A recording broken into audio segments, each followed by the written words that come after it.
Más allá de la cuarta dimensión.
Acerca de la curación esotérica, uno de cuyos aspectos descriptivos es precisamente el que se relaciona con la muerte física, aunque existen otras muertes de las cuales hablaremos más adelante. Esta ley técnicamente está definida como la ley de restitución, es decir, que cuando el ser nace a la vida, empieza a acumular, empieza a adquirir poderes, se está individualizando. Corresponde a la infancia y a la juventud. Después existe un periodo de restitución. El alma va dando a la naturaleza todo cuanto la naturaleza le dio para poder manifestarse. Este periodo de restitución tiene su culminación en aquel centro en donde aparentemente la muerte y el nacimiento son la misma cosa. Es aquel punto redondo en donde se cruzan dos circunferencias. Desciende la oleada de vida individual, se va individualizando, da una vuelta completa al círculo y entonces se vuelve a marchar por el mismo sitio donde penetró la naturaleza. El nacimiento y la muerte son la misma cosa, aparentemente distintas, pero es el paso que va de lo oculto a lo físico y de lo físico a lo oculto. Pero en todo caso, lo interesante es darse cuenta que hay algo que persiste, y esta es la vida que triunfa del nacimiento y de la muerte. Y quisiera que todos estuviésemos persuadidos sobre este punto, de que la muerte para los esoteristas no existe un cambio de forma constante, existe un proceso de renovación de la naturaleza, y a esto se le llama técnicamente vida. Esta vida que se renueva totalmente en cada proceso de nacimiento, vuelve a su punto de origen, da una vuelta a un círculo más amplio y vuelve a penetrar por el mismo sitio, vuelve a nacer y así hasta la consumación de las semillas. Decimos también que la muerte y el sueño son aparentemente la misma cosa. Cada noche virtualmente morimos. Dejamos el cuerpo descansando y la conciencia desaparece. El cuerpo físico tiene la misión de canalizar las energías causales de nuestra individualidad. Pero existen otros niveles donde funciona la individualidad o la conciencia después de dejar el cuerpo físico. Y hay mucho que decir acerca del sueño, lo que hace la conciencia en esos estados más allá del cuerpo físico. El cuerpo físico está descansando, la conciencia nunca descansa, porque está liada a la conciencia de la vida. Por lo tanto, solamente cambia el nivel de percepción, cambian las imágenes, las formas, pero no el contenido esencial. La vida nunca cambia. Entonces, lo único que hay de diferencia entre la muerte y el sueño es que el sutatma, técnicamente descrito, el hilo de la vida, desaparece virtualmente, totalmente, del cuerpo físico en el momento de la muerte. En cambio, durante el sueño persiste el hilo de la vida dentro del corazón individual y se va extendiendo en el tiempo y en todas las dimensiones. Vuelve después del descanso al cuerpo físico a emprender su tarea cotidiana. Por lo tanto, damos quizá demasiada importancia a la muerte, demasiada espectacularidad. Damos cuenta de que cada día morimos un poco. Y la conciencia de la vida, que es la que debe presidir toda nuestra conciencia en toda su integridad, es la que debe darnos la pauta para las posteriores profesiones internas de las que seamos conscientes para poder llevar adelante el proceso místico de la vida. Otra de las ideas que sometí a la consideración de ustedes es la que la muerte, a igual que las enfermedades, a igual que los estados de conciencia, son entidades psicológicas. Es decir, la muerte que tanto tememos es una entidad psicológica, dependiendo directamente de los señores del karma, hablo muy esotéricamente en ese momento, una entidad del primer rayo, el rayo de destrucción, cuya misión es destruir las formas gastadas de la naturaleza para proveer en un ciclo posterior de vida el proceso de renovación. Es el símbolo del ave fénix que siempre surge constantemente de sus propias cenizas. Es la vida triunfante, es la vida que quiere liberarse constantemente de todas las formas. Cuando la forma se ve incapaz de poder resistir la potencia de la vida, la potencia de la conciencia, experimenta un desgaste, experimenta una eclosión de facultades hasta que estalla, por así decirlo, y entra en un proceso místico de la muerte. La muerte es liberación y al propio tiempo es renovación. Dijimos también que hay 3 lugares apropiados en el cuerpo etérico para que salgan las energías vitales del cuerpo físico, tanto en el momento del sueño como en el momento de la muerte. Y es uno para las personas de condición instintiva inferior. Muchos somos todavía en este estado, estamos en este estado de conciencia todavía. El lugar apropiado de salida o el orificio etérico donde salen los alientos vitales en el momento de la muerte o en el del sueño es el plexo solar. Se rasga el plexo solar y sale el alma o la conciencia, sea en el momento del sueño, sea en el momento de la muerte. Las personas de tipo devocional, las personas emocionales, astrales, por así decirlo, polarizadas en el mundo de las emociones, habitualmente surgen de un orificio etérico que está muy cerca del corazón. Y muchas personas se darán cuenta cuando se ve que sienten como un desgarrón en el pecho. Y las personas mentales, la mayoría quizá de nosotros, surgen en el momento del sueño de la muerte por un orificio que está cercano a la glándula pineal. Estos 3 orificios o puntos de salida constituyen lo que esotéricamente decimos el anclaje de la Trinidad en el hombre.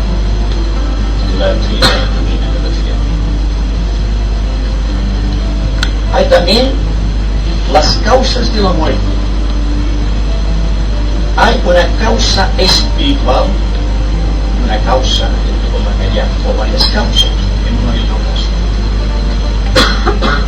En el caso espiritual, la persona muere cuando se cumple el karma, cuando técnicamente ha dado circuito a esta vuelta de las edades y llega al punto en que se rompe el cordón.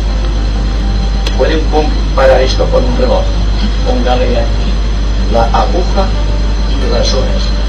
Y llega un momento en que la aguja señala a una hora astrológicamente marcada por los señores del karma. Y entonces se produce la circunstancia que provoca la muerte. Bien, entonces todo el proceso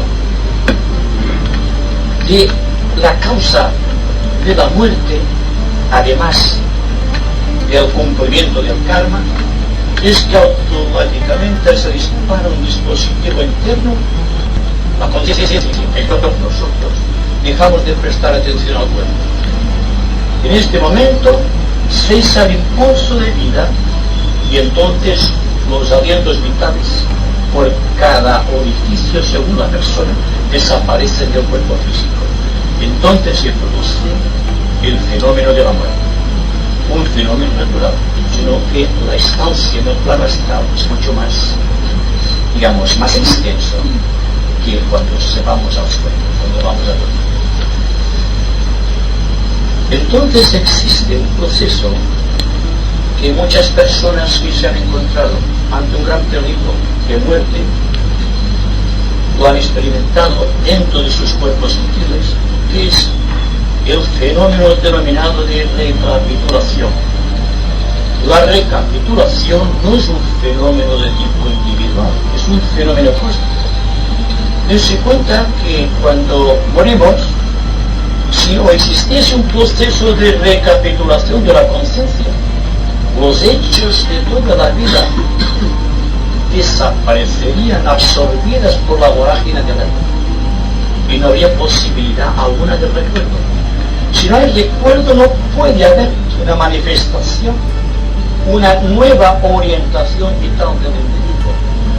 Por tanto, este proceso de recapitulación que se produce en el cuarto subplano, en el plano físico, en el segundo subplano del plano astral, en el tercer subplano del plano mental, tienen por objeto esto que tenemos aquí, que se creen unos puntos de conciencia iluminada que permitan al alma ser consciente en aquel momento del tiempo de todo cuanto ha realizado en la vida pasada, física, mental y emocionalmente.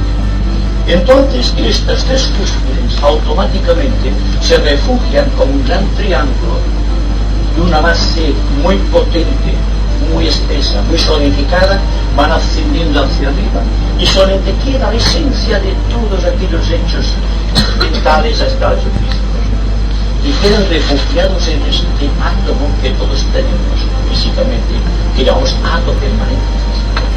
Existe la rememorización o recapitulación emocional que hace lo mismo en el cuerpo emocional.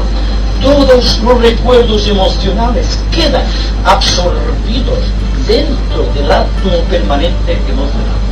Y lo mismo ocurre con el cuerpo vital. La recapitulación de la conciencia en este momento, automáticamente después de la muerte, repercute en el cuerpo mental. Entonces existe un proceso de memorización, de recapitulación, y la esencia de todos los recuerdos mentales quedan archivados en el átomo permanente mental. En este momento el alma ya desaparece. Entonces entra otro proceso, es el proceso de iluminación, no la iluminación espiritual, sino el contacto con la luz, que cree un poco de iluminación en aquellos momentos en donde existe gran turbación en el alma, porque es un paso que va de una conciencia supeditada a los valores temporales a una conciencia libre en el tiempo, porque el tiempo siempre existe solamente en el plano físico, y en la conciencia que hacemos del plano físico en el sentido del tiempo, es que el tiempo es una ilusión. En el momento en que estamos con paz con nosotros mismos, o que estamos bien, que nada nos molesta, el tiempo no pasa, es que no existe. Cuando estamos en un proceso caótico, cuando nuestra vida está dentro de las fuerzas del ambiente, cuando sufrimos por efecto de enfermedades, por efecto de algo de inquietudes, o de traumas de tipo psicológico, el tiempo se ha determinado, ¿verdad? Todos sabemos esto. Entonces, la liberación del tiempo es uno de los efectos que se experimentan en el plano físico en el momento de la muerte. Existe un proceso de recopilación más un proceso de iluminación sugerido por las fuerzas ambientales en el lugar donde nos ha situado la vida en aquellos momentos. Existe un proceso de acumulación de valores, pero en este momento todo esto va desapareciendo. Hay que restituir. Y si la persona no restituye, se encuentra automáticamente ligado a los afanes, a los deseos, y entonces no puede ascender, no pierde gravedad, no pierde peso. Su conciencia queda esclavizada a las cosas. Son personas que están muertas pero están viviendo todavía, en el plano físico, o en los primeros niveles del plano emocional. Entonces esto es un dolor para ellos, porque se encuentran precisamente dentro de esta acumulación de valores que les atrae, que los llama por su propia materialidad, por su propia, permítanme decirlo, substanciación. La energía se solidifica, se cristaliza y entonces el alma lo puede hacer. Es un proceso muy doloroso. Bueno, los 3 días de que nos habla el Génesis son aquellos 3 días que corresponden a 3 etapas, no son días precisamente, son las 3 etapas de coordinación de memorias, coordinación de recuerdos, para poder el alma coger toda la conciencia y refugiarse en el alma misma, en su propio plan de visión. Todo este proceso está marcado siempre por lo que técnicamente o esotéricamente llamamos los 3 días sagrados. No son 3 días conocidos, 3 días día, noche, sino que se trata de 3 estados de conciencia típicos que pueden durar muchos años. Por lo tanto, el valor de los 3 días sagrados es que el alma se dé cuenta, y solamente se da cuenta si existe un proceso realmente consciente de recapitulación o de memorización. Y las 3 crisis son estas, porque en el momento de recapitular el alma, lo que más le atrae la atención, ya sea en el nivel físico, en el nivel emocional o en el nivel mental, es aquello que más afectó su existencia física, lo que más poderosamente le impulsó hacia adelante, lo que más motivó una conmoción de tipo espiritual. Entonces hay una relación entre la memorización y los puntos de crisis, que son 3. Un punto de crisis pertenece al mundo físico, otro al mundo astral o emocional y otro al mundo mental. Y entonces todas estas crisis quedan archivadas aquí y constituyen la materia, esta esencia de crisis, para confeccionar en el proceso del nuevo nacimiento lo que serán los cuerpos físicos, astrales o mentales de las personas que fallecieron. Bien, y entonces allá, para terminar lo que dijimos el mes pasado, solamente falta insistir sobre el valor de los átomos permanentes.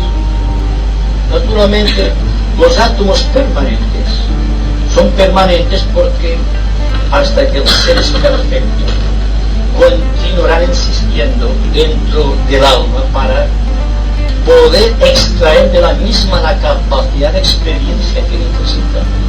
¿Se han dado cuenta alguna vez, o se han preguntado alguna vez por qué recuerdan? ¿Dónde está el recuerdo? Naturalmente nunca se nos ha explicado que el recuerdo es una entidad que puede estar, digamos, materializada en el átomo permanente.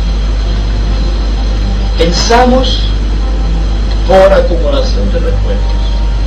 Solamente los seres creadores pueden sacudirse del peso de los recuerdos y crear a voluntad algo que no está en su contenido memorial. Pero son los genios, son los seres que se han librado de las memorias acumuladas en el tiempo. Y esto es lo que hay que tratar de hacer esotéricamente. Pero darnos cuenta en este momento que si tenemos la facultad de recordar o de memorizar, es porque todo aquello que hicimos a través del tiempo, desde que tuvimos noción de las cosas, desde que la inteligencia empezó a actuar en nuestra vida, es el inventor de aquello que queda archivado en una dimensión ultradimensional, donde todo está en un minúsculo átomo contenido en la quinta dimensión, en la cuarta dimensión y en la sexta dimensión, en lo cual todo queda acumulado, y el estímulo de una necesidad hace que los recuerdos, por succión, si me permiten esta palabra, viene a nosotros y podemos entonces recordar, podemos memorizar. Otra día hablaremos de la función de la imaginación para liberarse de los recuerdos, pero pertenece, ya digo, a otra conferencia. Bien, hoy vamos a hablar de una manera muy directa sobre lo que hay que entender por la liberación del alma. Porque naturalmente, dejar el cuerpo físico no es que el alma quede libre. Depende, en todo caso, de la evolución del alma, de su capacidad de librarse del contenido ambiental, de la capacidad de ascender por la ruta de los dioses, por decirlo esotéricamente, por la capacidad de sacudirse de la ley de gravedad que substancia la conciencia. Más allá de esa particularidad, existen zonas, digamos, estados de conciencia desconocidos que nos permiten ver o programar o proyectar o recordar hechos que pertenecen no a la memoria del hombre, sino a la memoria cósmica. Primero se refleja en la luz astral de los acontecimientos. Más adelante va ascendiendo por esta ruta misteriosa tacaránica que el meditador, el hombre consciente, está creando para llegar a un punto de síntesis. Esta síntesis libera el tiempo, libera al hombre del estigma, del deseo o del apego a las cosas, para cifrar toda su inteligencia, todo su poder en el reino de los cielos. Bien, el primer punto que vamos a tocar es el paso del plano físico al astral. Naturalmente, debiera existir una preparación técnica de la muerte, como existe una preparación técnica para el nacimiento. Las personas no están preparadas para la muerte. De ahí que la muerte siempre se presenta con miedo y con dolor. Desde el momento en que no tenemos una noción exacta, racional, científica y concreta de lo que es la muerte, el temor subsistirá siempre. El temor y el ansia de seguridad. Porque siempre el temor y el ansia de seguridad o el temor de la soledad son un fenómeno conexo. De ahí que si en vez de prepararnos únicamente para un buen nacimiento, preparásemos la mente de las personas para el momento de la muerte sería algo familiar, no algo espantable, no la silueta que ha creado la imaginación del hombre, es decir, el esqueleto con la rueda. Nada más aparte de esta imagen, lo que es realmente la muerte, para aquellos que son clarividentes y pueden enfrentar claramente y directamente a la entidad muerte, como pueden enfrentar de la misma manera a la entidad de enfermedad, la que sea, cada cual con su propia característica, y se presenta la muerte bajo dos características, siempre bajo dos figuras.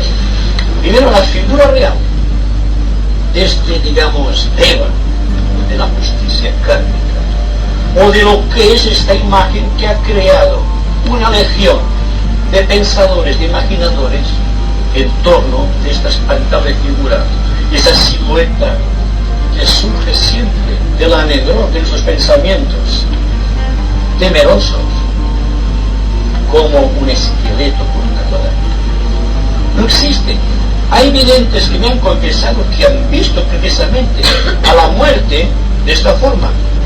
Yo les digo que lo que han visto no es la imagen de la muerte. Han visto la imagen segregada por las imaginaciones de todos los seres humanos a través del tiempo.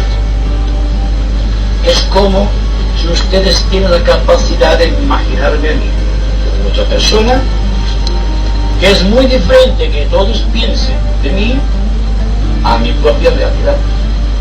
Una cosa no es la misma. La muerte, tal como es y tal como lo pensamos, es muy diferente. Y todas las adolescentes siempre de este defecto creemos que la muerte es tal como nos han pintado a través de la tradición, midiendo el tiempo. Sí, señor, está midiendo el tiempo. Pero esta espantable silueta tendrá que desaparecer, según se nos dice esotéricamente. La muerte es un ángel, es el ángel de la justicia, simplemente. Pero no tiene nada de tenebrosa. Al contrario, las personas que han tenido la experiencia de la muerte sin morir, sin dejar el cuerpo, se han dado cuenta que empieza primero un proceso de recapitulación y automáticamente, terminado esto, porque dura brevísimos momentos de los que conocemos físicamente, sobreviene una inundación de luz, se les dan las compuertas de la conciencia y se encuentran mejor que nadie quisiera volver. Entonces es una ilusión de los sentidos, tal como la conceptuamos, tal como la imaginamos. Es decir, que hay que pasar de la imagen creada por la humanidad a su verdadera esencia real. Pero para ello necesitamos perder muchos de los estigmas del pasado, de la herencia, de la tradición religiosa y de todo cuanto hemos ido aprendiendo a través del tiempo. El proceso técnico de recapitulación y el proceso de entrarte en la luz son las primeras antesalas del plano físico. Y la preparación técnica es la que preconizaba el gran filósofo Platón a sus discípulos. Les decía: cuando vayáis a acostaros, pensad que os vais a morir, y entonces recapitulad todo cuanto habéis hecho durante el día. Y no existe ninguna escuela filosófica o esotérica que nos recomienden para prepararte para la muerte y lo que hacen durante el día, a fin de que vayan aprendiendo la técnica y aprendan también a desconectar ellos la conciencia en su plano observador de los acontecimientos que son la cosa observada. Sin darse cuenta, el proceso técnico de recapitulación hace que la conciencia se separe un poco de sus actos y entonces automáticamente queda un vacío, y es el vacío tenebroso que todo el mundo tiene, y es lo que debería tener, porque es el punto aquel en donde la vida y la muerte se abrazan siempre, y no existe en ningún canon esotérico, ningún canon realmente místico, en donde en sus comunicados internos no preconicen el proceso de recapitulación, no solo como una técnica, sino como una necesidad. La técnica de la iluminación, la que nos pone en contacto con el ángel de la justicia, o con el ángel de la luz, o con el ángel de la faz resplandeciente, tal como se cita en la doctrina secreta, es precisamente lo que ahora, en estos momentos, debería realizar la humanidad. Primero, recapitular, preparación técnica para la muerte, y después meditar, es introducir luz dentro de la mente, preguntarse siempre el porqué de las cosas, no conformarse con lo que vemos, sino tratar de ver el trasfondo de todas las cuestiones. Entonces aprenderíamos a ver el propósito de la vida en cada acontecimiento, y no solamente el acontecimiento en sí. Veríamos no solo el propósito, sino las cualidades de que vienen gloriados los propósitos de los seres humanos. Y también veríamos la parte experiencia. Pero una cosa es sucedánea o conexa de la otra. En la primera parte aprendemos a establecer un vacío entre nosotros y nuestros amigos. Hay una desconexión, hay un vacío. Ya no, este vacío es creador. Ya no tenemos el vacío, la soledad que produce este vacío. Tenemos amor por este vacío, porque vemos una paz en este vacío, que es el vacío que más tarde sabemos que es la muerte. Y por otro lado, la persona que establece un vínculo de iluminación a través de su mente con su propia alma inmortal, sabe de las delicias de la luz, o tal como místicamente se dice, aprende a cabalgar sobre el otro lado del tiempo. Y la conciencia astral es consecuencia precisamente de esta entrada del hombre en la luz astral, en la luz de los acontecimientos astrales. Hasta aquí los acontecimientos astrales solo fueron imágenes fugaces que el cerebro no podía retener, porque no todas las personas pueden recordar todo cuanto realizan durante el sueño.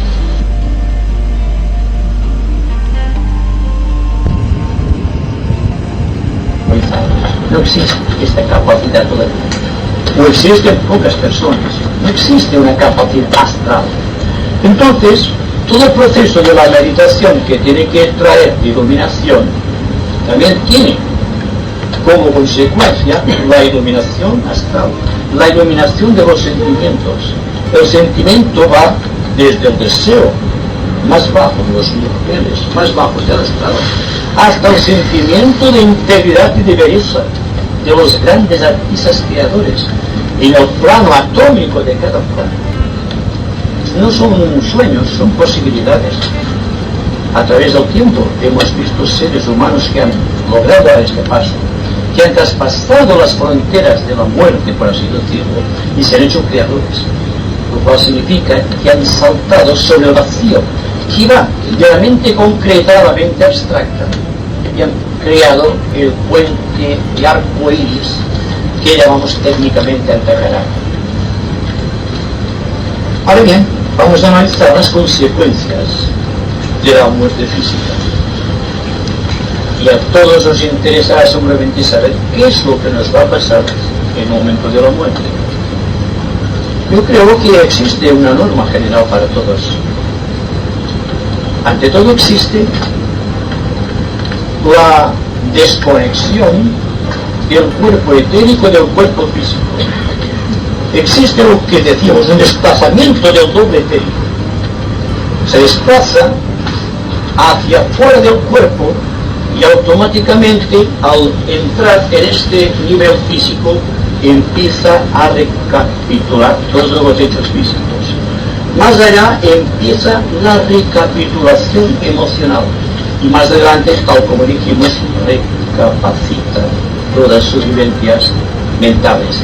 Y ahí empieza todo el proceso técnico de la recapitulación. Primeras consecuencias. Pasada esta zona de recapitulación, entra una zona en la cual cesa completamente el dolor físico, por dolorosa que ha sido la enfermedad por la cual hayamos muerto, hayamos fallecido. Automáticamente sucede en otro estado de conciencia en el cual se pierde el contacto con el sentido de gravedad, lo que dificulta mucho la conciencia astral, partiendo de una conciencia física. Es que no tenemos gravedad. Queremos marchar y nos desplazamos. Y no sabe la persona que no tiene cuerpo, que ha fallecido, muchas veces no lo sabe. Y está en un proceso, digamos, caótico, el cual sufre enormemente. Oye a las personas, una persona piensa, ya está allí, ella piensa en una cosa, ya está allá, porque no existe tiempo, no existe gravedad. Y esto es desconcertante. Entonces hay que empezar ahora a perder peso. ¿Y qué entendemos por perder peso? No les voy a dar a ustedes una dieta alimentaria. Se trata de algo más sutil. Se trata de ir perdiendo Eso en todas las cosas existen en la vida. Todo aquello que atrae nuestra atención crea gravedad. Todo cuanto existe en la naturaleza que atrae los sentidos nos crea siempre una atracción, una gravitación constante. Los amores humanos también crean gravedad, cuando son valores humanos o amores humanos basados en la reciprocidad, o en el temor a perderse mutuamente, o en el egoísmo, o en el temor a la soledad. Hay una gravedad también en los amores. Por lo tanto, naturalmente existe esta tendencia al hombre a quedar preso en algo, y esto es técnicamente gravedad. Existe también una pérdida constante del sentido del contacto con las personas que ama. Recupera en un momento dado del tiempo la conciencia de todas aquellas personas que fallecieron con anterioridad. Existe un nivel muy curioso, en el quinto nivel el tercer nivel del plano astral, en el cual existe una toma de contacto con los valores que son técnicamente astrales, y es de donde entresacan sus inspiraciones los medios. Se le denomina técnicamente el nivel de la comunicación mediúnica, pero más allá de esto existe el momento cumbre en el cual el alma se encuentra con todas aquellas personas que están aguardando desde el tiempo a las personas que todavía están en el cuerpo físico. Parece un sueño, parece una utopía, pero es que es verdad. Es que damos tanta importancia a esto que no nos damos cuenta de que existen niveles superiores, niveles de afección que no se han perdido. Si la persona ha amado intensamente a otra, este amor no ha muerto, porque no se basa en un recuerdo simplemente físico, sino que se basa en reacciones de tipo emocional o de tipo astral. Y eso es lo que hay que considerar. Existe en este nivel aquel abrazo fraterno de las personas fallecidas y aquellas que nos amaron. Y naturalmente no es un sueño. Existe la experiencia de las edades. No es que quisiera que todo el mundo ahora empezara a ir a la técnica de invocación, porque esto no solo es inapropiado, sino que es negativo. Quisiera que se diesen cuenta que al dejar el cuerpo solamente dejan un vestido, pero quedan con la parte principal, que es la conciencia permanente, que es el alma que está en todas las cosas. Y a partir de aquí empieza la gran aventura de la búsqueda espiritual. Va ascendiendo el alma porque tiene que peregrinar hasta lo más alto. Es interesante que nos demos cuenta solo como un dato iluminador y para que no temamos tanto la muerte. La muerte no es dejar una habitación confortable, iluminada, sino que es buscar la iluminación en otro nivel. No es la entrada en un lugar oscuro, inhóspito. No es la aniquilación. No hay aniquilación en la vida, jamás. Existe un contacto consciente con otras dimensiones, simplemente. Y me pregunto, ¿por qué no empezamos a establecer un nexo de unión con las dimensiones más sutiles del espacio? Ahora la ciencia empieza a considerar el individuo con todas sus repercusiones psicológicas como una entidad múltiple, que no es solamente un efecto físico, sino que tiene niveles que el técnico, el psicólogo no puede llegar a penetrar, porque están más allá de su alcance, pero que cada cual, por vía interna, puede taladrar este hemisferio, puede penetrar, puede extraer conocimiento, puede vivir más allá de este tiempo que conocemos, este tiempo que nos condiciona, que permite que establezcamos puntos de interés colectivo y que tengamos la humanidad que conocemos, con sus tensiones y sus conflictos. Ustedes me preguntarán también el tiempo de permanencia del alma en el plano astral. El alma permanece en el plano astral desde unos pocos meses hasta muchos años. Depende, en todo caso, de la actitud de la conciencia, de su polarización astral, de su apego a los valores materiales.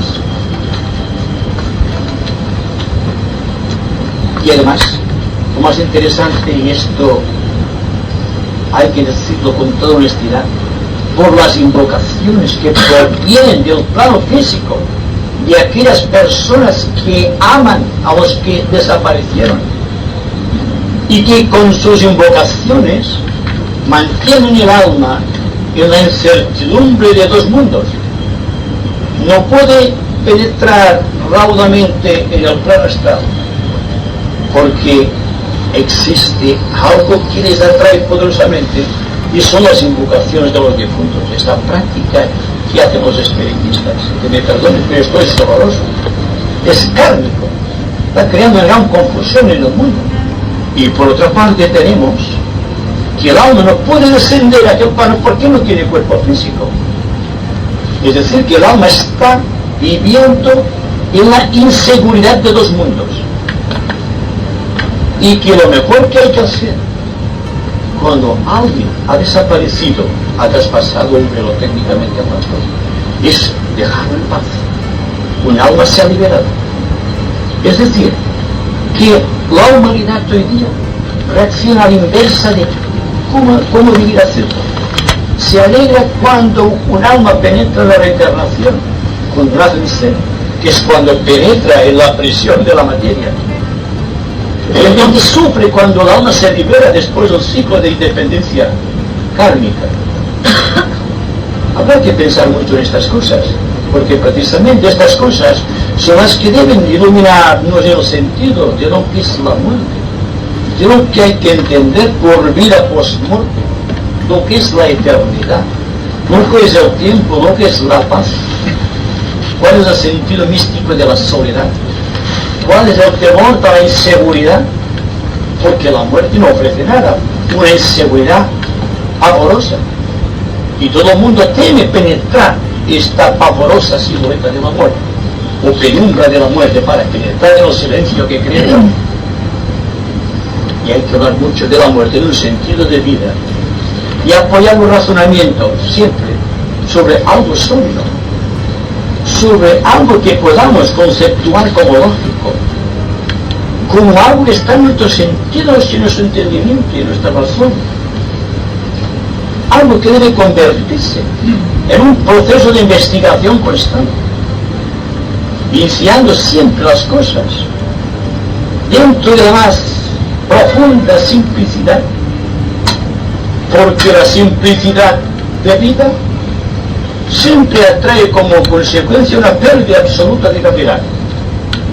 Cuanto más cosas poseamos, más tiempo estaremos aquí en aquel punto que va del plano físico al plano astral, o de aquello que antes decíamos, el paso que va del plano físico al astral y simbólicamente descrito como la nave de Caronte. Estamos en la inseguridad, no acabamos de traspasar las fronteras, los velos, y esto es un sufrimiento. Es decir, que si la persona automáticamente perdiese el temor de la muerte, la vida florecería con una nueva canción, el arte sería más depurado, porque todas las creaciones humanas están siempre dentro del módulo del temor o de la inseguridad. Es decir, que la persona no se deja llevar por el impulso de la vida, y la muerte la ve desde el punto de vista de la tradición.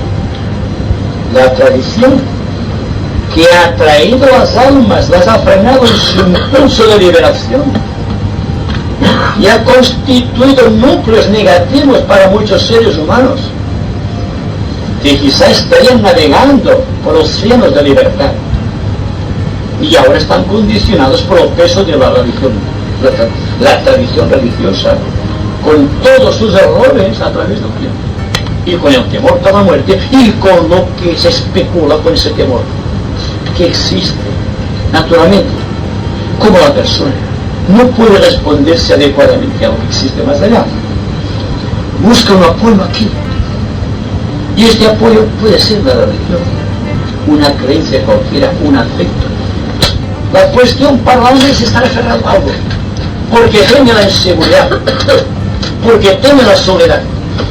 Yo digo que en tanto exista inseguridad, en tanto exista ese temor, no habrá libertad. Podemos iniciar un diálogo sobre esos puntos, advirtiendo que pueden preguntar sobre todo cuanto dijimos en meses anteriores, porque todo está encadenado. Y quizá con las preguntas de ustedes podemos penetrar más profundamente en lo que ocultan esos grabados.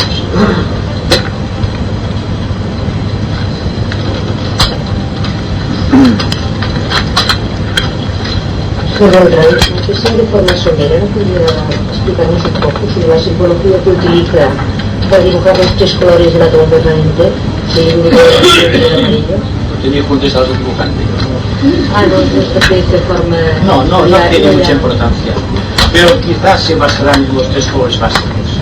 El físico quizás, o quizá el mental será rojo, el amarillo quizá el mundo emocional, física, el otro será quizá azul. Veremos, no sabemos exactamente.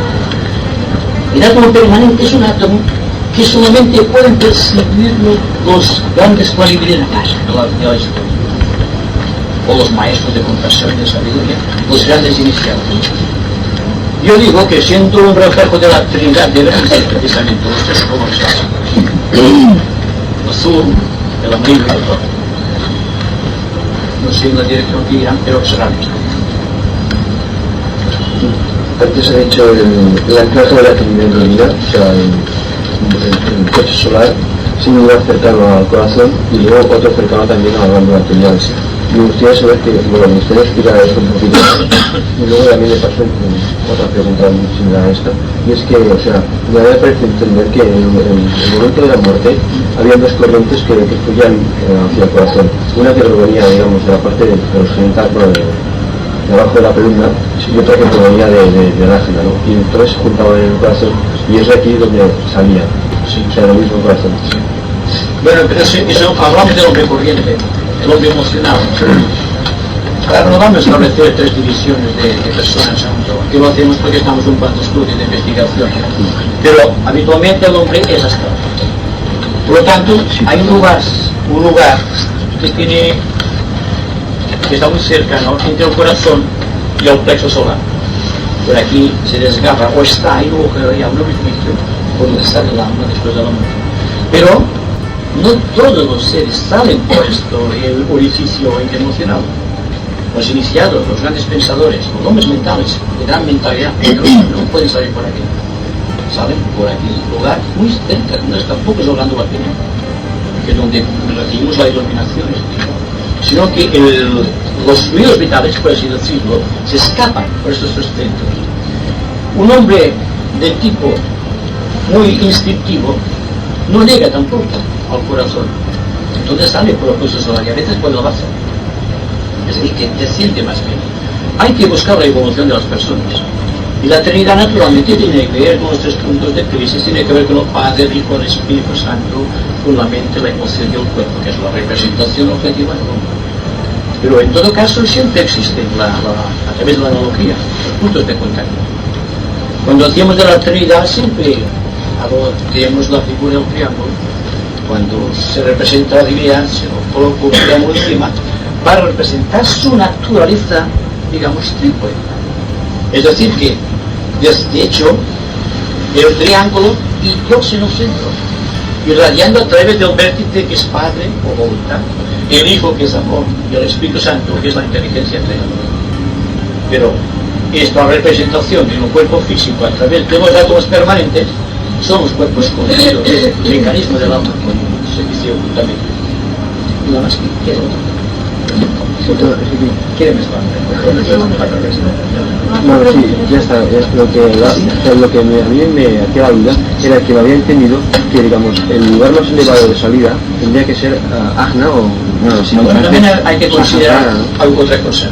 Existen dos corrientes de vida. Viniendo de la parte causal, hay una corriente de vida que penetra en la cabeza y la conciencia, y otra que es la que nos hemos referido, porque hoy el tema es de la muerte, y otra que entra en el corazón y es el hilo sutrama. Hay el sutrama y hay el antakarana, que no es la misma cosa. Es decir, que son dos hilos. Uno es la conciencia, el otro la vida. Es decir, que una persona puede tener vida y no tener conciencia, porque ha desaparecido previamente el hilo que está conectado con el cerebro. Y también puede ser que exista conciencia y no exista vida, pero en muy pocos seres se puede producir este.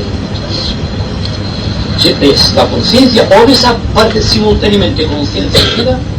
No existe una pérdida total de la conciencia en el caso de las personas que ya no han perdido la razón en el momento de la muerte. Y entonces todavía el corazón sigue latiendo durante días. Y la conciencia prácticamente, el alma desaparecida. Tiene una conciencia instintiva, la de las células, que todavía se van reproduciendo hasta aquel momento final, que se cumple la hora exacta de la muerte física. Bueno, ¿ya? Bueno, entonces deduzco que estas agonías que a veces nos han explicado con tanta angustia y todo esto debe ser la poca preparación que tenían estas personas para morir. Solamente esto, ¿no? Por otro lado, también me gustaría saber, cuando se nos dan estos seres queridos, no el pensamiento para agarrarlos, como está explicado, porque yo esto lo entiendo muy bien, ¿no? Que es a nivel alma, que piensas en ellas y tal. Pero entonces la visita a los cementerios y las misas en el recuerdo, ¿esto perjudica? ¿Es al recuerdo? Sí, siempre. No nos damos cuenta de que existe una justicia divina en las cosas. Cuando la persona desaparece, no queda sola. Existe otro mundo de armonía que desconocemos. Y nosotros, con las invocaciones, con las misas o con las visitas a los cementerios, estamos dando énfasis al cuerpo, no a la conciencia. Porque lo que estamos queriendo para nosotros es el cuerpo. Lo que está enterrado no es el alma, es el cuerpo, no existe el cuerpo. La conciencia está funcionando a veces en el de bacán, casi en el plano único. Y sin embargo está todavía la gente creyente que está en el difunto o la difunta. Sin darse cuenta, y algo que tenemos que hablar en otras posteriores conversaciones, en que existe aquello que llamamos cascarones astrales. Cuando una persona, cumplida su tarea en los tres mundos, los mundos inferiores, del físico, del emocional, del mental, desaparece, aún las invocaciones, las misas o todas esas cosas y esos pedidos de las personas que las amaron, las visitas a los cementerios, vitalizan los cascarones, aquello que es una forma sin vida. Y a veces, si me permite, estos cascarones pasan a ser habitados por devas inferiores que les dan consistencia plástica, que los substancian. Y la mayoría de esos cascarones son los que se manifiestan en las reuniones espiritistas de invocación. Y naturalmente tienen la silueta, la forma misma de la persona que murió, pero el alma no existe allí. Existe una forma vitalizada por éteres que corresponden a estos bajos niveles del plano astral o plano psíquico. Y entonces existe siempre este tremendo despliegue de poderes psíquicos que están en los mundos astrales inferiores, que están gravitando sobre los ambientes sociales de la humanidad. Y estamos viviendo entre cosas muertas. Es decir, que en lugar de aprender la técnica de poner cada día, estamos alimentando cadáveres por las invocaciones, por nuestros modos erróneos de concebir la vida. Y ahí está el peligro. Y mucha parte de lo que estamos diciendo es para evitar estas cosas. Porque la persona que hemos amado, nuestro amor será porque se ha liberado. El sentido de alegría que puede causarnos que el alma se haya liberado. Pero no. Quiero un vacío en el interior. ¿Y con qué llenamos este vacío? Con la invocación. Y entonces hacemos padecer toda la persona y sufrimos nosotros. Porque por bien interno nos damos cuenta de su sufrimiento. Y creemos que está sufriendo. Y claro, pero la causa del sufrimiento somos nosotros mismos. Y además, La invocación es kármica. La invocación de los difuntos es kármica. Un pensamiento para una persona que ha desaparecido, cuanto más impersonal, cuanto más universal, cuanto más amorosa y tierna, mucho mejor. Pero el interés egoísta por retener los valores ilusorios, por querer que el alma penetre nuevamente en las prisiones del cuerpo, esto es claro. Y muchas de las personas, que muchos hemos practicado eso seguramente, que practican invocación como sistema de comunicación con los fallecidos, están quebrantando la ley de Dios, permíteme decirlo así. No dejen que la persona viva su propia vida. Estamos haciéndola retroceder en el tiempo. Eso es doloroso. Y además, tiene también su castigo, de acuerdo con la ley de karma. Quería preguntarte si cuando una madre o una persona muere excesivamente preocupado por el destino de un hijo que puede a lo mejor no ser del todo normal, sí puede ser causa de retraso en su evolución en el otro mundo, en el más allá, y causar perturbación a las personas de la familia que crea que deberían cuidar de esta persona. Seguramente que sí. No, aquí tratamos casos generales. Habrá casos en que una persona se sienta vinculada a una obra, pero cuando son cosas familiares, donde existe siempre el apego a los valores sensorios, o a la soledad que crea dentro de uno la desaparición de un ser querido, sin darnos cuenta, o sin que esta persona se dé cuenta, preocupándose excesivamente por las personas que dejaron en el plano físico. Y esto, naturalmente, va contra la evolución. Evita que se deslicen en el tiempo. Tiene una conciencia de tiempo como nosotros, los que estamos aquí, tenemos cuerpo físico todavía. Por lo tanto, el karma siempre es igual en una dirección que en otra. El apego a los valores trascendidos crea karma porque crea un sentido de gravedad, o gravedad en el sentido gravitatorio. El peso de los sentidos, el peso de las emociones, el peso de los propios pensamientos, para un ser realmente integrado espiritualmente, desaparece completamente, no tiene razón de existir. El tiempo debe desaparecer, fundido en los mares del espacio, como decía el poeta. ¿Y cómo podemos ayudar cuando sabemos que un familiar se nos va? ¿Cómo podemos ayudar? Cuando una persona, aquí cambia la cuestión. Para dejarle libre. Si una persona está enferma, hay que cuidarla naturalmente. Vamos a dejar que la persona se muera porque vamos a liberarla. No, sería una guerra desde el punto de vista una guerra sería correcta. Se trata de que una persona hace todo cuanto puede dentro de los límites de lo natural para mantener viva a una persona. Eso, aclaro usted la pregunta, señor.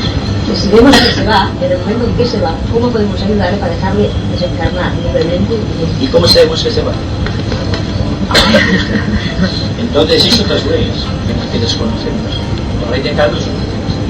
Yo digo que si hay dentro de nosotros una gran paz y de nuestro alma, seguramente que ayudaremos a las personas en el nivel que estén para ayudarlas a liberarse o para curarlas. Esto es una cosa diferente. Existe un principio de buena voluntad en el mundo, afortunadamente.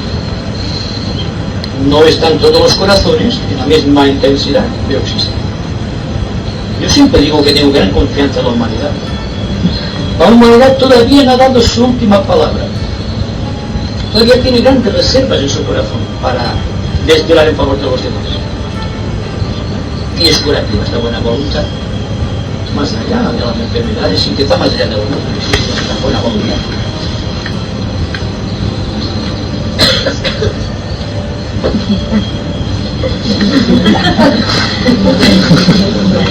No, estoy de acuerdo con esto de que no hay que llamar a los que se van. Dejarles su día libre, creo que es dejarles su día libre, creo que es lo mejor. En esto estamos afectados. Pero en lo que en algunos lugares o algunas personas hayan invocado después, a veces para orientarse o creen orientarse por las contestaciones que reciben o creen recibir, no encuentro más o menos lógico, naturalmente debido a la educación que hemos recibido de tantos siglos. Pero también hay una cosa: si en la casa está todo registrado, creo que muchas veces la contestación viene velada a través de, por cada cosa que se ha sustentado durante largo tiempo, por afectos o por otras condiciones, creo lo que decimos un egregor. Entonces, esto que podemos llamar esta capa o cascarón envuelve un egregor de nuestros conocimientos con ellos, de nuestros contactos, y puede dar muchas veces una respuesta exacta, aunque sabemos que el verdadero ser no existe allí. Pero esto es lo que puede equivocar a muchos, y en este caso hay que comprenderlos, porque tienen muchas veces respuestas acertadas. Creo yo, no he estado nunca en ninguna, pero lo sé por intuición. A veces han tenido respuestas acertadas, pero yo creo que, repito, si en la casa está todo registrado, no es extraño que muchas veces las tengan. Pero lo que tenemos que repetir es esto, que no hay que hacernos trabajar, digamos. No hay que hacer este movimiento tan solo, porque esto es raíz de la atmósfera del planeta, la atmósfera astral. Ahora bien, lo de que de acompañar a los que se van, naturalmente hay que estar completamente seguro de que se va. Y es todo el proceso de esta enfermedad, todo este proceso tiene que ir acumulándose. Yo creo que no hay que pensar en ayudar al momento que se van, sino que es una ayuda constante, antes de que se vayan, antes de estar en este lugar, antes de estar en este... Dentro de la humanidad hay una constante, son 72 años. Hay que la sobrepasar, hay que meditar. Existe un equilibrio basado en esta ley de círculo de fuerza. Esto vamos a trabajarlo mucho cuando hablemos de la importancia de los equinoccios y de los solsticios. Y cuando hablemos también de química oculta, porque todo está relacionado, porque un átomo es esto. Y si damos importancia a esta figura, que la veremos casi cada vez que nos encontremos, es por la importancia que tiene el símbolo, porque las 4 edades se dan cuenta, las 18 respiraciones. ¿Por qué lo multiplicamos por 4? Porque las pulsaciones corresponden a unos lados de aquel cuadrado, y la cruz que se crea allí. Pero al propio tiempo, este es el símbolo del Chakra Muladhara, a los que comprendan el yoga. Por lo tanto, el karma del ser humano principia en el Chakra Muladhara, que es donde está el asiento del fuego de Kundalini.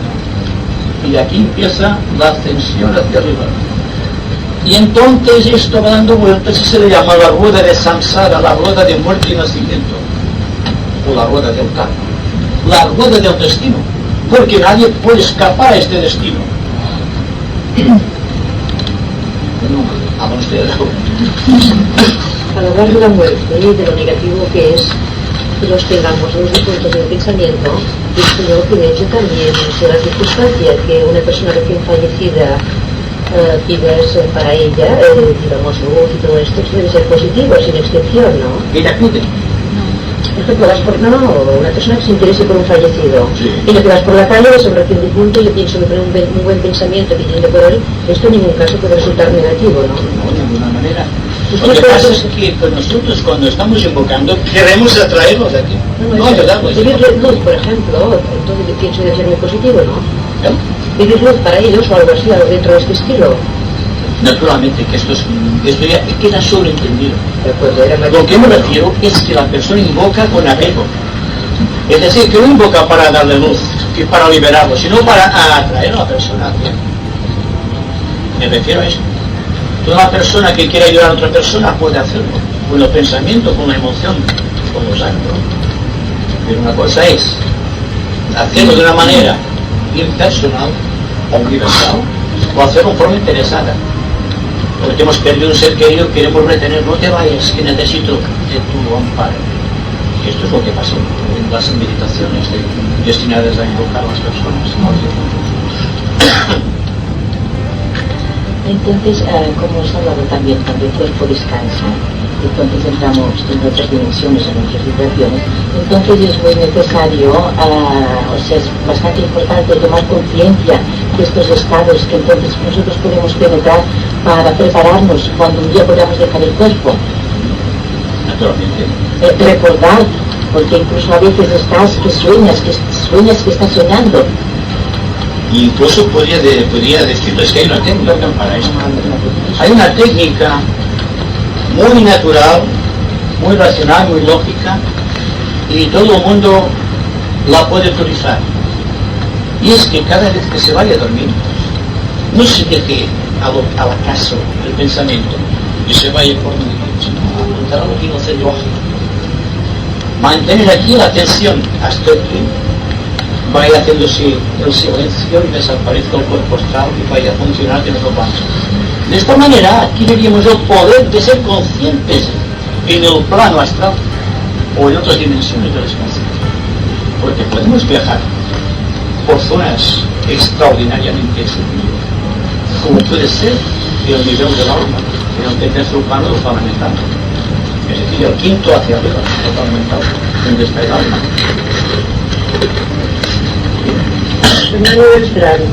Primeramente te agradezco esta hora conferencia que nos has dado, porque me ha aclarado un hecho, o sea, una lectura que tuve entre mis manos, en la cual decía que el ser humano, al ser engendrado y pasar 9 meses en el útero, equivalía a que se hacía una persona física, pero que no estaba terminada de hacer porque era la obra del creador, que después al nacer, al cuerpo físico, al salir del útero, entonces volvía a otra vida, moría del útero, tenía la vida inmaterial, pero entonces tenía que seguir haciendo su ciclo para pasar al plano espiritual. Entonces es la obra que tú tan magníficamente nos has presentado, sin temor a la muerte, que debes estar. O sea que da a entender que nos hemos de preparar, esto que tú has dicho, para no tener miedo que nos habían impuesto con la muerte física. Porque entonces es cuando nosotros estamos pasando aquí, en la vida, todo ese círculo de superación para pasar al otro estado, que es la espiritualidad. O sea que es magnífico porque no es aclarado y no acaba de entender aquello, y es lo que tú has dicho, que no debemos tener miedo a la muerte. Son demostrado aquello, que el punto fatídico, digo yo, pero es un punto de paso, que es aquel círculo que está entre las dos circunferencias. La persona sufre porque se quiere llevar todo cuanto ha conquistado en la vida. Pero en el Evangelio de Cristo existe algo muy interesante, que dice: antes pasará un camello por el ojo de una aguja que un rico, no solamente los ricos, que tienen mucho, en el reino de los cielos, todo aquel que quiere penetrar en el mundo astral, llevando todo el peso de cuanto ha adquirido. Y pueden pasar muchos años con su carga puesta, sin poder pasar el conjunto, reviviendo las escenas que han acabado de vivir, pero sin nada creador, y con un dolor profundo sobre sus hombros constantemente. Por lo tanto, hay que hacer conciencia de la vida para ser conscientes de la muerte. Yo digo siempre, si estamos atentos durante la vigilia, nunca lo estamos casi, estaremos conscientes durante el sueño. Pero como estamos extraídos, no podemos tener conciencia astral, ni conciencia mental, naturalmente. Porque de hecho estar obligados a estar atentos es un esfuerzo psicológico que no queremos emprender. Es decir, nos gustan las vías fáciles, acomodadizas, y repudiamos siempre las líneas de máxima resistencia. Aquí estamos atentos seguramente, pero ¿podemos mantener esta atención las 24 horas del día o una gran parte de nuestra vida? Es una pregunta, es un desafío a la conciencia. Es decir, que entre pensamiento y pensamiento hay un gran vacío. Y esto se puede entender de dos maneras. O bien este vacío lo hacemos eterno, o bien hacemos una continuidad de conciencia. Pero para que este vacío entre dos pensamientos sea eterno, se necesita una gran calidad espiritual, una gran integración de los vehículos y un gran amor por sus semejantes. Y no estamos todavía preparados para esta unción superior. Entonces, en la incapacidad de hacer el vacío creador de nuestra mente, procuremos no dejar ningún intersticio entre pensamiento y pensamiento.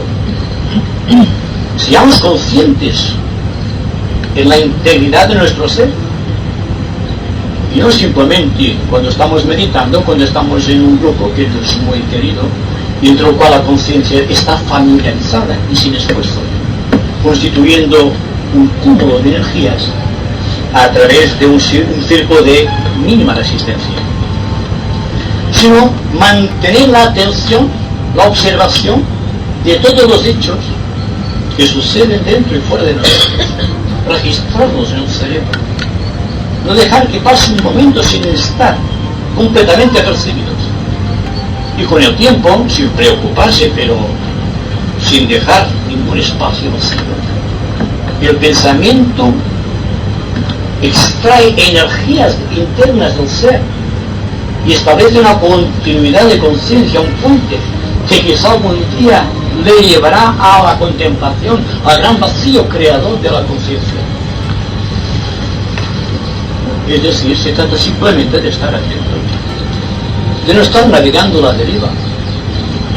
En todo caso, dense cuenta que la mente nunca está completamente varada o parada por el ejercicio del pensador, sino que el pensamiento va y viene por la mente, siempre puede ser detenido.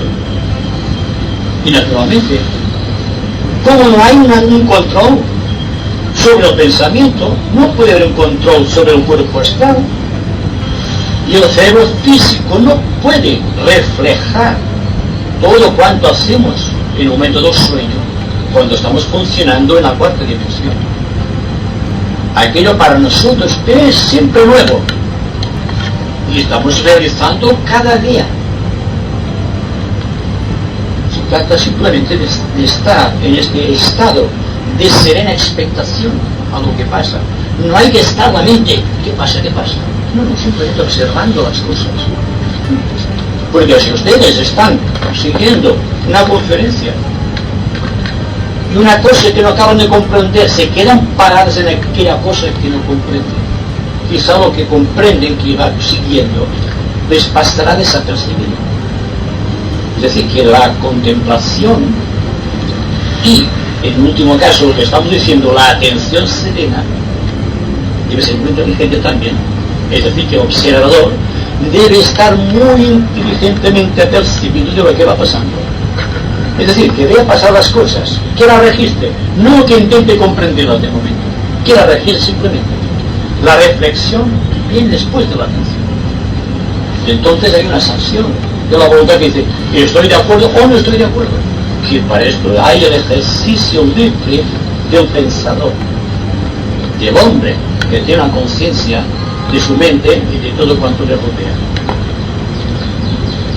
Ha explicado con toda claridad, que hay que dejarlo con nuestra encima. Tratar el silencio normal. O sea, que está diciendo claro. Bien, pero estos hermanos que cada año, en forma tradicional, hacen tanto momento públicamente hacia los muertos, ¿qué responsabilidad adquieren ante el Creador? Depende de su inteligencia, de su conciencia. Yo creo que si una persona viene apercibida en el sentido mental, sabiendo del peligro de las invocaciones a los difuntos, y sin embargo continúa reiteradamente invocando difuntos, cae bajo el peso de la ley. Aunque existe el mismo peligro para la identidad psicológica del difunto, que lo invoque una persona con aquel sentido regresivo, entonces hay que establecer la diferencia entre su buena voluntad en hacer aquello.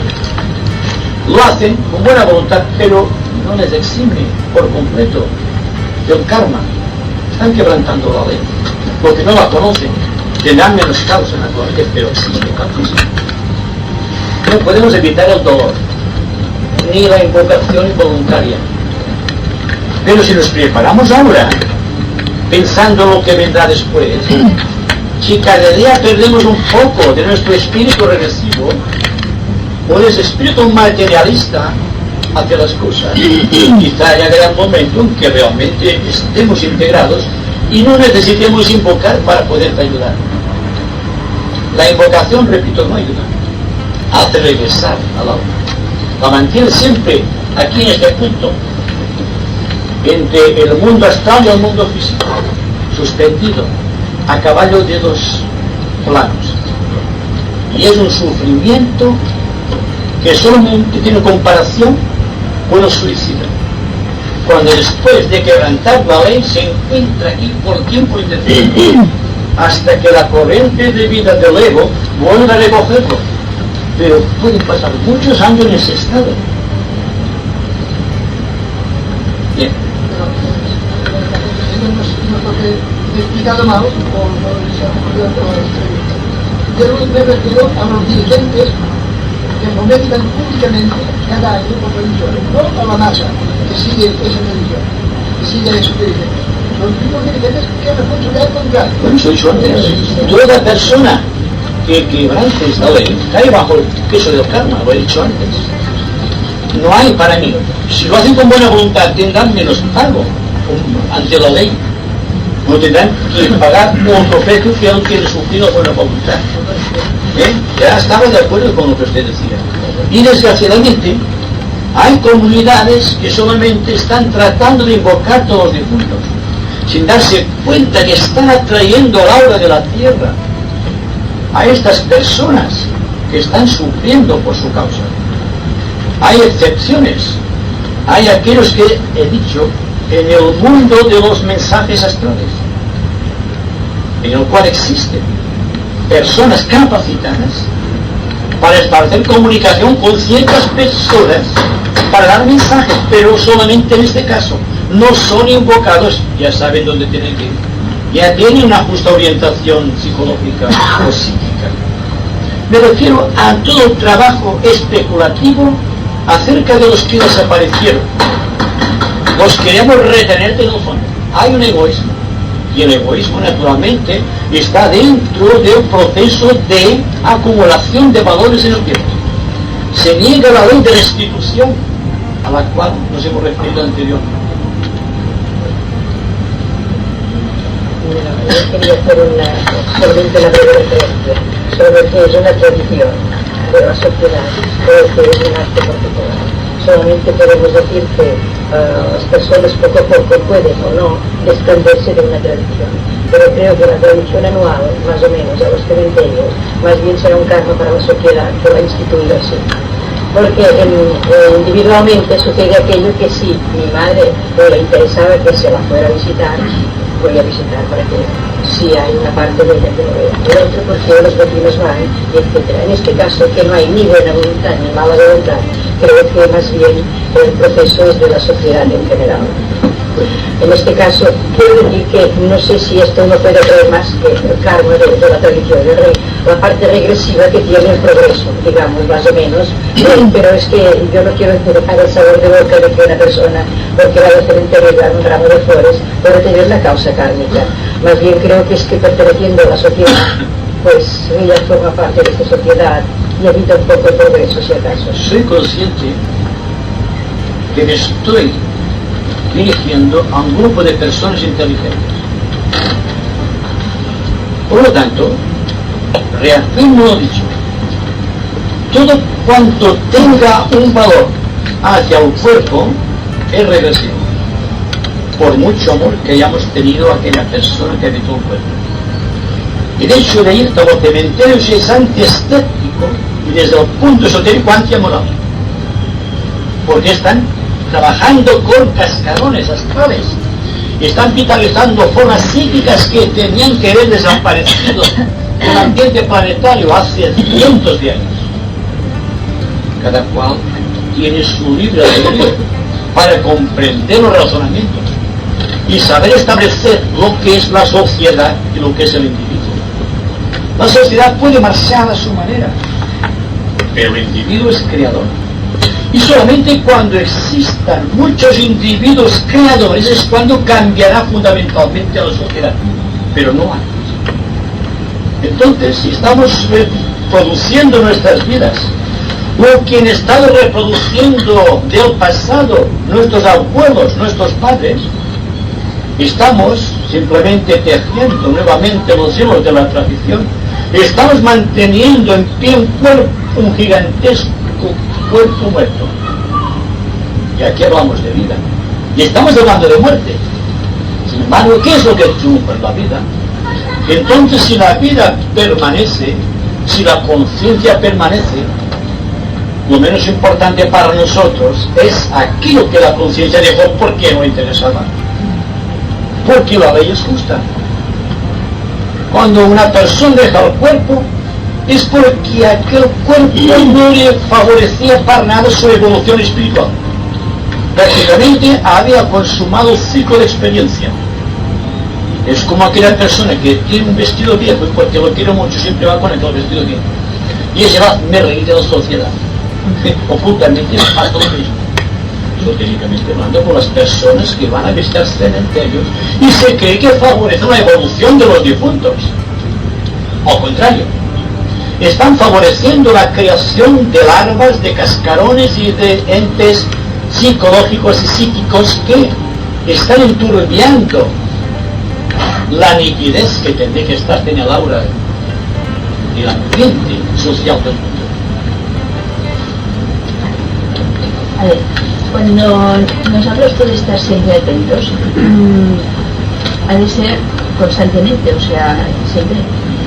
Cuando nos vamos a dormir, hacemos una conciencia de todo lo que hemos estado haciendo, ¿no?, durante el día. Entonces yo te pregunto, ¿no es también muy interesante que cuando despertamos, en vez de levantarnos cuando suena el despertador, decir ¡ay!, y levantarse rápido y largarse, pues esperar unos momentos e intentar hacer conciencia de todo lo que hemos podido vivir durante este sueño y intentar ser lo máximo de conscientes, ¿no?, en lo que nos haya podido llegar a este cerebro físico. Entonces meditarlo y entonces sí, entonces ya empezar el trabajo diario. Puede ser un buen sistema para algunas personas. Yo digo que debe haber una preparación técnica para la muerte, como existe una preparación técnica para los nacimientos. Una de ellas es la recapitulación. Ahora bien, cuando una persona presenta ya por la mañana y ha dejado ya la conciencia funcionar en el plano astral que es en el cuerpo físico, si es capaz la persona de memorizar, de extraer consecuencias de lo que ha hecho, puede favorecer la conciencia astral. Esto es lógico. Favorece la conciencia. Y es lo mismo en la contraparte, es preparando la mente para el día que empieza.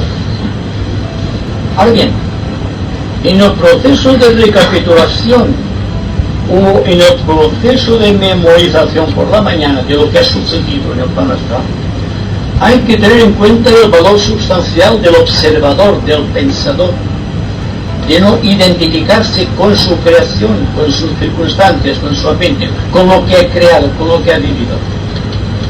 Puede contemplar esto, darse cuenta que hay una separación entre él como observador y esto como hecho, o bien una diferenciación entre el sujeto y el objeto. Y en el momento en que existe una observación impersonal entre yo y mis actos, ya estoy en el camino de la conciencia astral y de la conciencia mental y de la conciencia budista y de todo tipo de conciencia superior. Porque realmente, al no hacer conciencia de nosotros mismos, ¿qué ocurre? Automáticamente el egoísmo va desapareciendo. Es decir, que las cosas no tenemos por qué abandonarlas. Son ellas que nos abandonan, porque no encuentran alimento en nuestra conciencia. Y entonces, esta observación impersonal es la clave de la liberación. Y hablamos hoy de la liberación del alma. Para prepararse para la liberación del alma ahora mismo, es empezar a considerar la vida y los acontecimientos aparte de nosotros mismos. Podemos funcionar términos. Podemos ser realmente perfectos en nuestra obra, en nuestra situación. Pero aquello no somos nosotros. Es nuestra realización. Y darse cuenta al pensador que no somos pensamientos, sino que los pensamientos son algo que emana del pensador o que atrae al pensador, pero no son el pensador. y que la persona que siente no son los sentimientos tampoco, sino que los sentimientos están aparte y que los actos están favorecidos por la actividad de la conciencia y de la voluntad. Hago esto porque yo ordeno que se haga. Es decir, que siempre siendo nosotros el centro, pero un centro impersonal. De esta manera nos cualificaremos para penetrar raudamente en el momento del sueño o en el momento de la muerte en la conciencia astral. Hay personas que funcionan astralmente o mentalmente como nosotros funcionamos en el plano físico, con una independencia de valores. Lo que sucede al individuo cuando pasa al plano astral es que se identifica porque no conoce. Y cuando hay identificación, no puede existir un registro en el cerebro físico. Entonces, si cultivamos ahora ya la atención impersonal, parte de nuestro ser irá descargándose, sin preocuparnos ni poco ni mucho, dicho la naturaleza. Es decir, siendo constantemente impersonales en la actitud, favoreceremos la humildad, y la humildad es la negación del sentido de gravedad. Y cuando tengamos gravedad habrá una conciencia superior más allá del sentido gravitatorio de las cosas, ya sean físicas, emocionales o mentales, o espirituales también. Es que este intelecto no ha entendido bien la diferencia entre... Este intelecto de aquí no ha entendido bien la diferencia entre el vacío eterno y la continuidad de conciencia. Sí, bueno, si una persona ¿escuchas? Si una persona está capacitada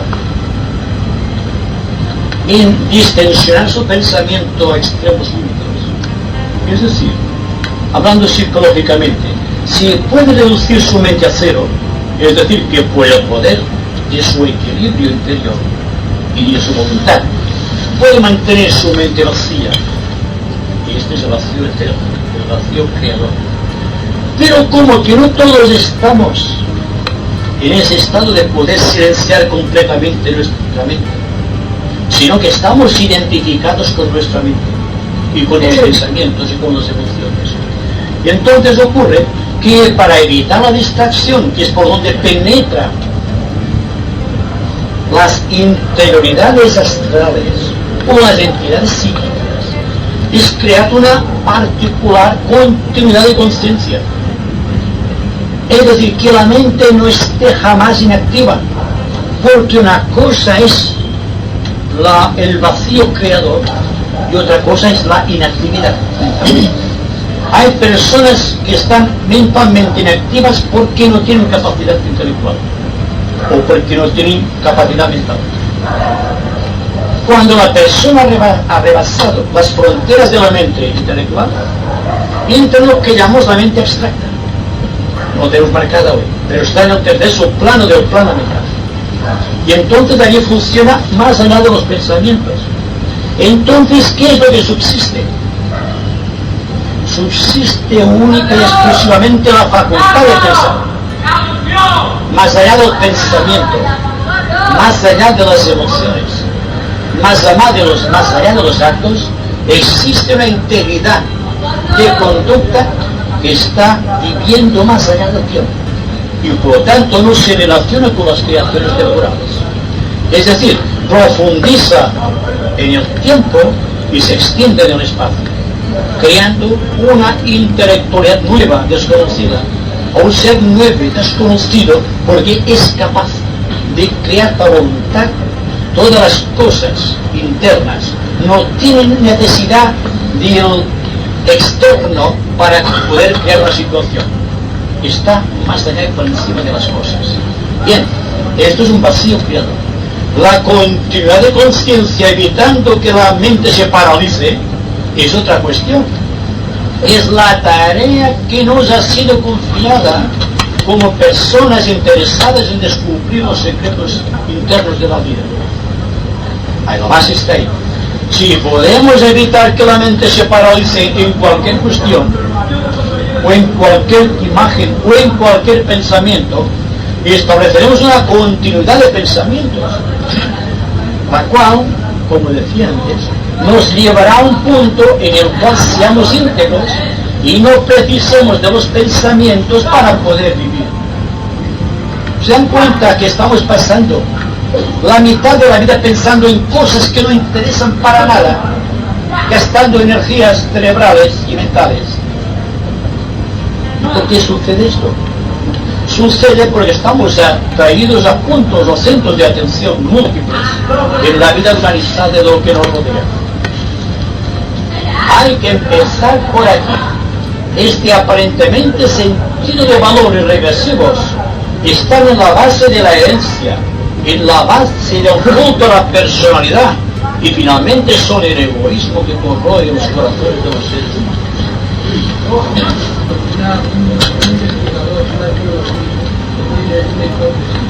Pasa gran parte de su vida recopilando datos para demostrar esta hipótesis, está también acumulando, digamos, la verdad. No, es muy diferente a la cuestión. Cuando una persona está investigando, está atrayendo conocimientos, pero el investigador no se apega a los conocimientos, los tiene suspendidos en el átomo permanente mental. Todo cuanto vayamos adquiriendo lo tenemos dentro ya. No tenemos por qué preocuparnos. Y cada vez que necesitemos un dato, vendrá por impulso de nuestra voluntad. Pero no vamos a querer abrazar los pensamientos y decir, eso es mío y me lo quedo. Entonces sí que hay un sentido gravitatorio. Porque cuando se busca un resultado, hay una paralización de la mente. Lo demás se va sucediendo. Hay el interés por descubrir alguna cosa, pero hay que empezar a trabajar con aquella cosa. Hay personas que dicen, yo voy a hacer esto, y ya lo están haciendo. No se han creado un programa, lo están realizando simplemente. Y esto es investigar. La persona que está constantemente investigando, sin preocuparse ni un poco ni mucho del fruto de sus experimentos, realmente está viviendo dentro de esta vida universal. Y se nos dice hoy día que los mejores ocultistas, los mejores esotéricos son los científicos, porque están constantemente investigando.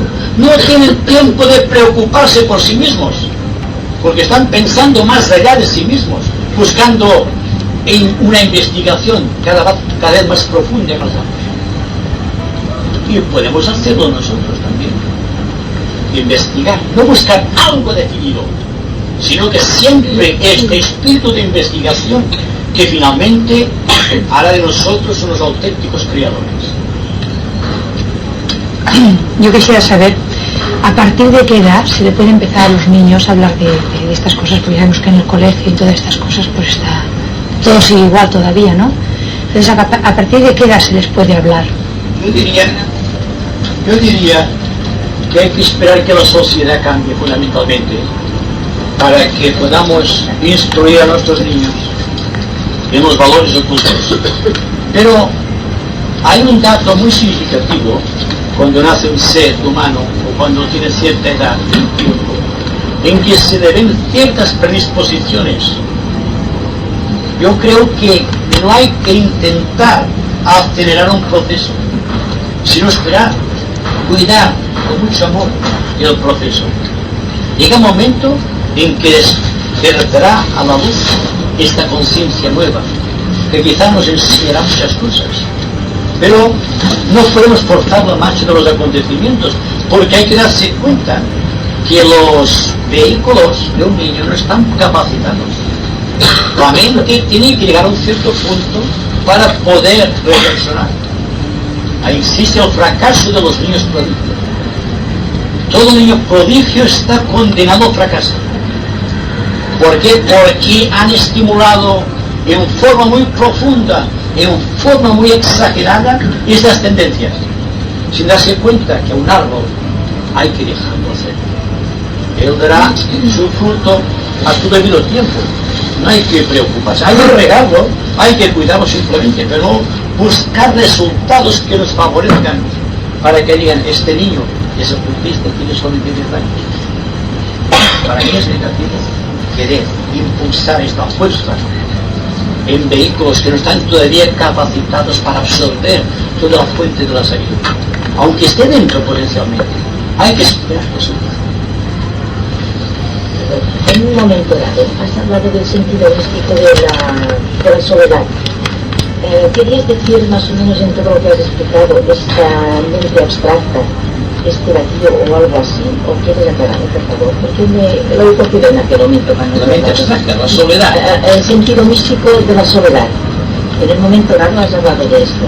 Sí. Y me ha dado que pensar un poco si es esta mente abstracta que tenemos que tener, o sea, que a veces ponemos en el sentido de vaciarnos, y esta soledad que parece que está llena, que nos llena, quería decir si es más o menos este sentido místico de la soledad. Sí, si la soledad no es egoísta, siempre trae como consecuencia una paz interior.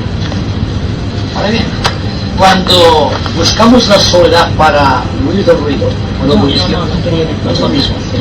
Ahora bien, cuando nace la paz por su propio impulso, entonces hace un vacío en el interior. Un vacío que no es simplemente expectativo, sino que es dinámico, que puede promover un grupo de ideas y de pensamientos, quizá en forma más potencial que un intelectual. Porque el intelectual se basa en razonamientos concretos, pero la mente abstracta se basa en ideas. Una idea está capacitada para extenderse en infinidad de pensamientos. Igual que un símbolo puede ser desarrollado en muchas explicaciones, en muchos comentarios. Es decir, que la persona que está muy atenta, y creo que lo estamos, sin darse cuenta, está creando un vacío. Experimenten este vacío. Verán que este vacío está lleno de algo. ¿Qué es este algo? Es la plenitud de la vida, es la paz que intenta salir constantemente. Esta experiencia de la atención es la que recomiendo en todos los momentos de la vida, no solamente cuando estamos aquí porque esto nos recrea el alma, sino que el alma está siempre presente dentro de la paz y que por lo tanto, siendo paz, solamente retirando la atención de los valores superfluos y buscando solamente una adaptación a los acontecimientos, sin negar y sin afirmar nada, siempre seguro, siempre ecuánime, siempre con esta sonrisa flor de labio, entonces existe un vacío interno, algo que está más allá del análisis intelectual. El intelectual, en una con todos los intelectuales, está acumulando.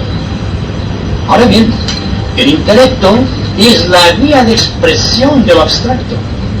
Y es otra cuestión. Puedes tener la paz, la inspiración, y entonces un intelecto fluido. Pero el intelecto es un mecanismo que utilizas, como utilizo este vaso para beber. Si establecemos esta distinción, la paz está en nosotros. Y ahora vamos a terminar porque hay un silencio que hay que aprovechar.